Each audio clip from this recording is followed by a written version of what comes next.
شروع کرتا ہوں اللہ کے نام سے جو بڑا مہربان اور نہایت رحم کرنے والا ہے۔ حضرت ابو ہریرہ رضی اللہ تعالیٰ عنہ بیان کرتے ہیں، رسول اللہ صلی اللہ علیہ وآلہ وسلم نے فرمایا، اللہ کا ہاتھ بھرا ہوا ہے، رات دن کی سخاوت اسے کم نہیں کرتی۔ تم نے دیکھا کہ اس نے زمین و آسمان کی تخلیق کے وقت جو خرچ کیا، اس نے اس کے ہاتھ کے خزانوں میں کوئی کمی نہیں کی، اور اس کا عرش پانی پر ہے اور میزان اس کے ہاتھ میں ہے، وہ اسے پست کرتا ہے اور بلند کرتا ہے۔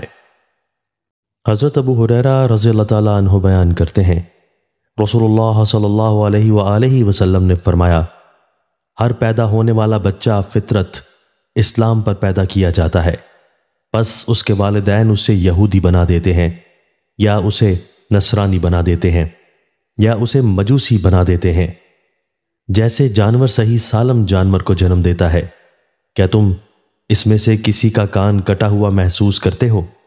پھر انہوں نے یہ آیت پڑھی، یہ وہ فطرت ہے جس پر اللہ نے لوگوں کو پیدا کیا، اور اللہ کی اس بنائی ہوئی چیز میں کوئی تبدیلی نہ کرو، یہی درست دین ہے۔ حضرت ابو ہریرہ رضی اللہ تعالیٰ عنہ بیان کرتے ہیں، رسول اللہ صلی اللہ علیہ وآلہ وسلم نے فرمایا، مجھے بتاؤ، اگر تم میں سے کسی شخص کے گھر کے سامنے نہر ہو اور وہ ہر روز اس میں 5 مرتبہ غسل کرتا ہو، تو کیا اس کے جسم پر کوئی میل باقی رہ جائے گی؟ صحابہ نے عرض کیا، اس کے جسم پر کوئی میل باقی نہیں رہے گی۔ آپ نے فرمایا، یہی 5 نمازوں کی مثال ہے، اللہ ان کے ذریعے خطائیں مٹا دیتا ہے۔